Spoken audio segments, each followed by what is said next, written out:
Today, I'm going to be reading the latest from Am I the Asshole on Reddit. Welcome, I'm Nak. Please consider subscribing if you love to hear Reddit stories. Let's get into it. Would I be the asshole if I take my kids to the airport to catch my cheating wife? Wow. My wife is always visiting a friend and I recently learned she's with her man... I've never heard this term. She's with her manstress. Mistress, but a man. My wife is away visiting a friend and I recently learnt she's with her manstress, who I caught last month when there was a bank account transaction that wasn't for the kids or myself. The item was obviously for someone specifically outside of the family, and it was another man. She said she'd cut things off and that it wasn't anything special. Whoa, she admitted it straight off the bat. After reading an email that exposes that he's there with her, I'm contemplating parking and picking her up inside with our two kids to catch her coming into the terminal with said manstress, rather than picking her up curbside. The kids wouldn't recognize him, but I want to show that I'm well aware of her couples retreat. No confrontation would occur, especially given that it's an airport. There's a lot of edits and updates. Edit. Kids are 7 and 4 and can't wait to pick mum up at the airport. I don't know if I could convince them to stay with our neighbour, a babysitter. They wouldn't recognize him. He's a co-worker that hasn't ever been seen by the kids. They would see that their mum's with another man. Doesn't matter if they know him or not. Update/decision. If I can convince the kids to stay home, they'll stay with our neighbour. We're both Utah transplants, so no family is around. Or I'll stay home with the kids and have her manstress bring her home. I don't need photo evidence since Utah is a no-fault state and I already have written proof in emails and text chains. How's he going to get the manstress to drive her home? Update finale. First, to all who said don't involve the kids and taking them would be traumatic, the plan was to pick her up inside an airport simply to see her and him exit the terminal together. He travels often and parks at a nearby shuttle service, so they'd go their separate ways anyway. The hope was that she'd see who all is affected by her actions, leave with us, put the kids to bed and discuss our next steps. But why do you want to be with her if she's clearly cheating on you? You want it to work out between you two. What? The thought process of men. Am I right? Since everyone had a fit about taking the kids, well, yeah. And I think you kind of knew it was wrong as well because you had to ask if it was like a good idea or not. Probably shows that it's not a good idea if you have to ask. Since everyone was having a fit about taking the kids, I convinced them to stay home with our neighbour, a local third nana, if you will. Yes, I had to convince them as they had discussed going to the airport with me since Sunday. Considering there isn't any family nearby, we do just about everything together. I went solo with a small bouquet and sign saying, I'm done. But are you done? You're not done. It sounds like you want her to see whose life she's affecting, meaning you and the kids. And that to me sounds like you want to be with her still. Otherwise, you wouldn't involve the kids. Unfortunately or fortunately, he was not with her as he caught an earlier flight. Well, don't you look like a dummy? She immediately knew I knew he had joined her there and guilt was shown. There was no confrontation or scene that almost everyone expected or maybe wanted. No, I don't think anyone would have wanted you to go and make a scene like that. Do it in private. We spoke on the way home and we'll discuss things further the rest of the week. Unbeknownst to me, she already put in her resignation effective Friday. I won't bother with future plans, but divorce is an 80% possibility. Does this guy sound smart to anyone? Because it's not coming across to me. 80%.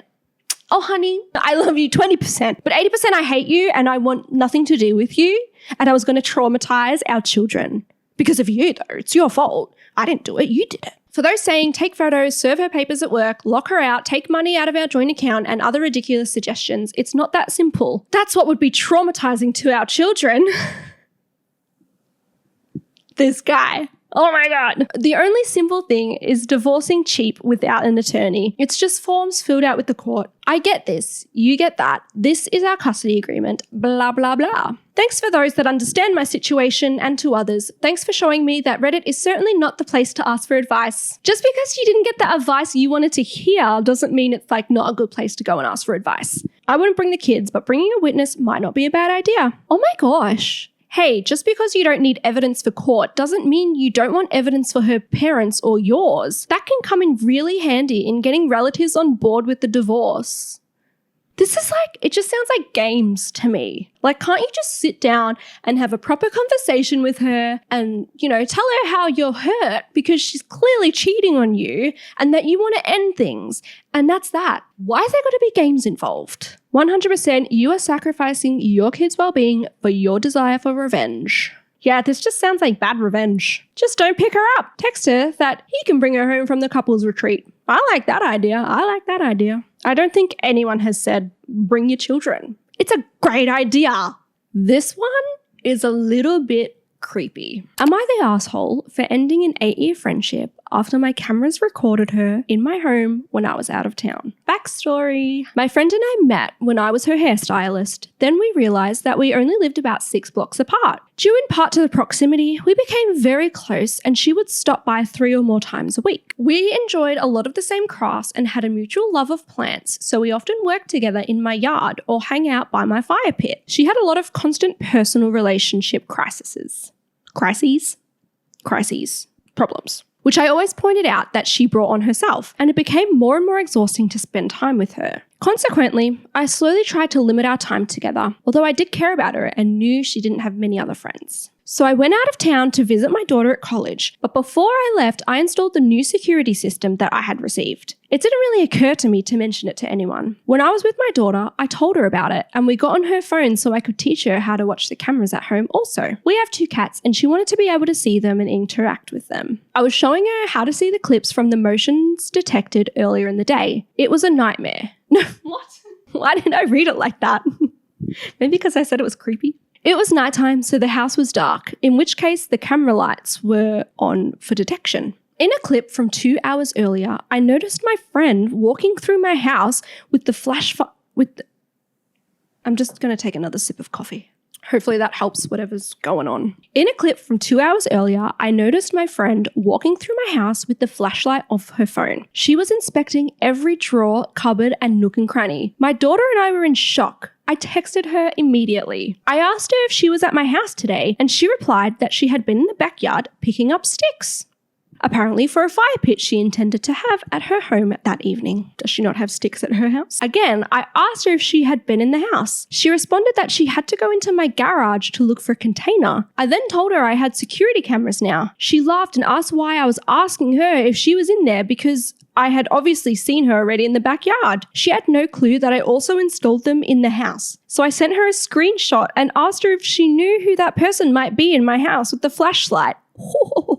That would be so awkward, like denying and then they send you photo proof of you in their house. Like, what do you say? That's so awkward. She waited a few minutes to respond and then said, "Oh yeah, your cat got out." I asked her how my cat would get out if nobody was in the house, and she responded, "I'm so sorry. I forgot that I was looking in your house for some gel pens because I needed to do artwork."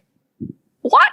I remind her that she had just bought 100 of them the previous week. Oh my God. You are getting exposed. How can someone be so dumb? The lies. I can't. At this point, I was really getting pissed.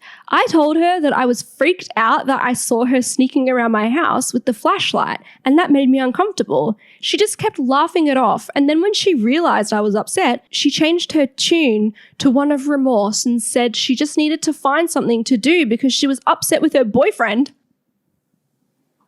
What? You need to break into someone's house and look through their drawers to take your mind off your boyfriend? Read a book, watch TV, do a jigsaw puzzle, do anything. Why do you need to do that? That's weird. I told her that I didn't think I could spend time with her anymore because I had spent years trying to teach her about boundaries and our friendship was beginning to exhaust me. So I was telling the story to the guy that rents my basement, and he said that she's at my house every time I'm out of town. He was used to seeing her around, so he thought maybe I had asked her to do something there. That is so creepy. 2 weeks later, she texted and needed relationship advice. Oh my God, she sounds like a drainer. And acted like since we were so close, it should not be a big deal. I told her what my basement renter said. I was super pissed at this point. She became very offended and said it was nobody else's business and I should not have told anyone about it. I told her our friendship was definitely over and not to contact me again. I told her that I was removing myself from toxic people. Later, I was talking to one of my other clients about it. "Ooh, girl, you got a mouth on you." And they kind of made me feel that I was not a very good friend because I needed to have a talk with her and forgive her. They said that people make mistakes and need to be forgiven and she should get another chance. Since she was exhausting me anyway, I just can't bring myself to want to have anything to do with her. Am I the asshole? I don't think you're an asshole. Yes, it's fair to take it another perspective from another client who you were running your mouth to. But overall, I don't think you need to give her another chance. You gave her plenty of chances to say she was going through your house when you asked her. As soon as you saw her in your house, like you gave her multiple chances to admit she was in your house and she didn't. And that alone, I would end the friendship. Let alone how she's like a sucky person and draining you and just negative vibe. Let's read the comments. Your client is an idiot. You did the right thing. Not the asshole at all. I agree. I mean, your client's probably not an idiot. She was just trying to, be the devil's advocate. But yeah, you did the right thing. Quit discussing your personal life with clients. Yeah, that might be a good idea. And then pretty much everyone else is telling you to change her locks. Probably the most American Reddit Am I the Asshole post I've ever seen. Am I the asshole for telling my friend her boyfriend can't bring a gun to her birthday party? We don't really have this kind of issue in Australia or probably anywhere else in the world, but I'll try and give my opinion. So my friend is turning 21.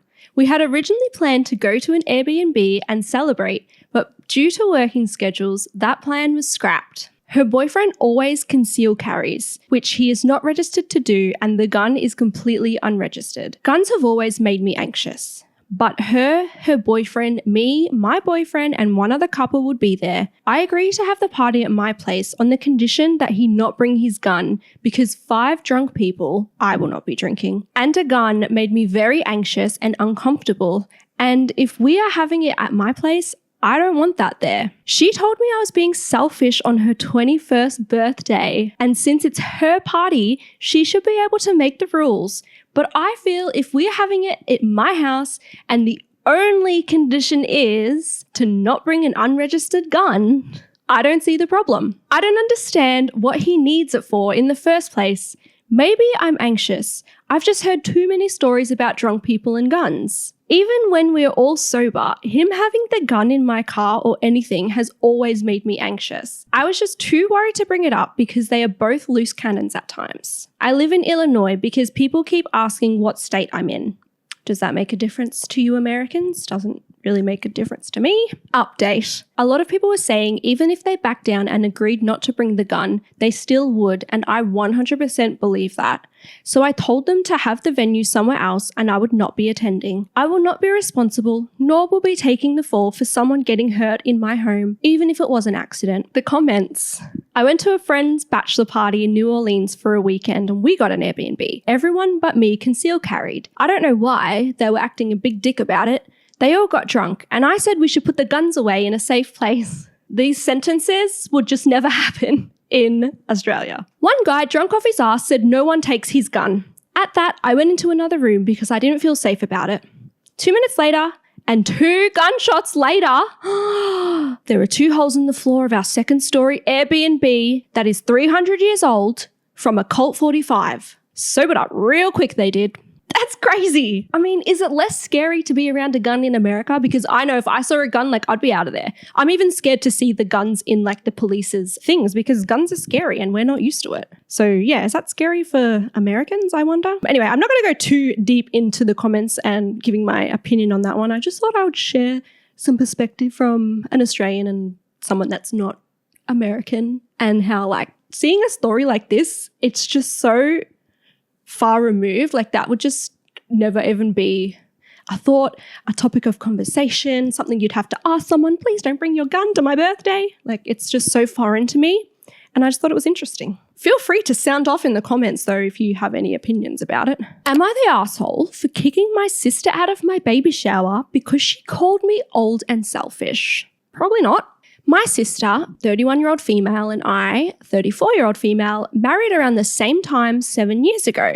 She decided to have kids right away. My husband, 35-year-old male, and I decided to buy a house first, do a little traveling, and have enough savings before having kids. My sister now has 4 kids. I'm currently pregnant with our baby. Maybe she means first baby. I have been dealing with, I am not going to say this word properly, Hyperemesis gravidarium. I have been dealing with HG and it's been brutal. Luckily, my mother-in-law and my husband have been amazing to me and my boss allowed me to work from home until I give birth. My mum can't help me much because she helps out my sister's 4 kids a lot. Yesterday was my baby shower that my sister-in-law threw for me. People kept asking about how I was doing and I was talking about how horrible my HG is. My sister decided to interrupt me and said, "Honestly, this is what happens when you get pregnant when you were old.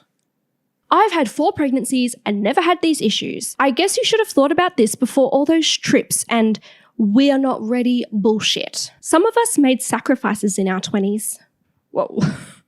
I got furious. This wasn't the first time she's commented about my life, so I told her to get the fuck out. She grabbed my nieces and left. My mum said I was being hormonal and should have just ignored her. My mum thinks my sister said that because she became a mum earlier than me and never enjoyed her life or even any alone time with her husband. My husband thinks I had every right to be upset because she was saying I deserved HG. Do I owe my sister an apology for kicking her out? I don't think so. She seems bitter and I think your mum's right. She's probably jealous of you. The first comment. Nope, not the asshole. She is clearly just jealous and can't handle it. Oh wow, the people don't like the mum either. Yeah, I can't imagine being a mum with a daughter having significant health issues during her pregnancy and not jumping in to support her. Both mum and sister suck. She's enabling your sister. She's probably always been entitled too. Someone's just fact-checking her, saying that age is considered a factor in HG, but studies often show that women under 20 also have an increased likelihood of developing HG compared to older women. Shove that in your sister's face. Someone in the comments saying they have HG at 21. So it seems like you can get it at any age, and your sister is literally jealous that you got to travel the world with your husband before you settled down and had 4 kids. Last one for the day. My fiance doesn't help with wedding planning despite my numerous pleas for help. Run.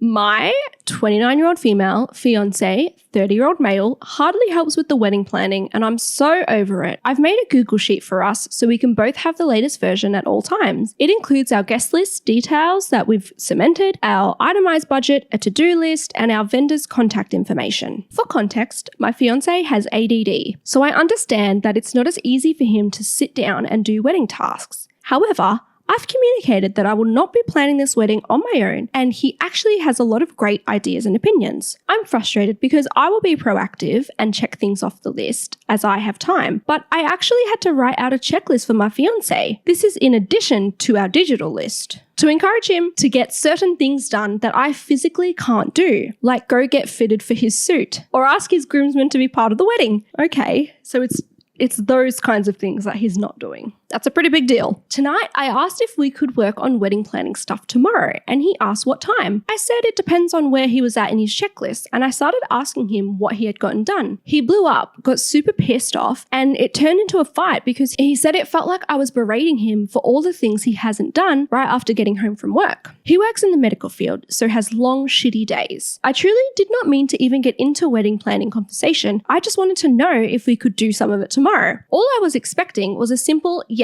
or I can't, I have plans tomorrow. But he made me feel like I was hounding him for answers on what he's done. The real kicker is that he hasn't done much of anything on the list that I wrote for him about 2 weeks ago. I feel like I have to constantly follow up with him or else nothing gets done. I'm at a loss of how to ask for help with planning from him. I refuse to plan this on my own and pay for the majority of it.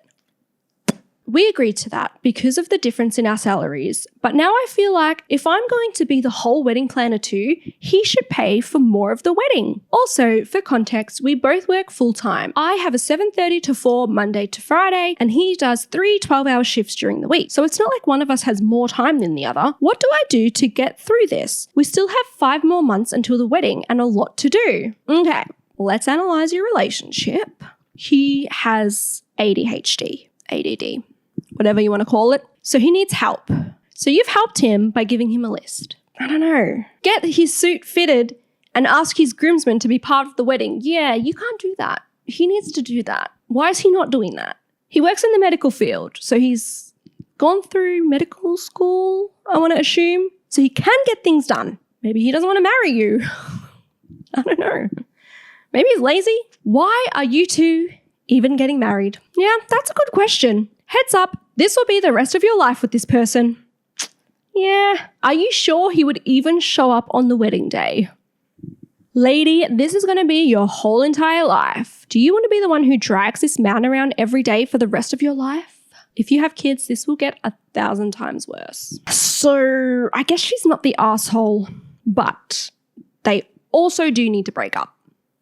I also think it's like not a good sign that if you have to come to Reddit to ask for advice on your relationship, like if you have to come to strangers and the public. I don't know. What do you think? Let me know. Thanks for watching. Please subscribe if you want to hear more Reddit stories. And if you want to hear any other kind of Reddit threads, please let me know in the comments. But other than that, hope you have a good day.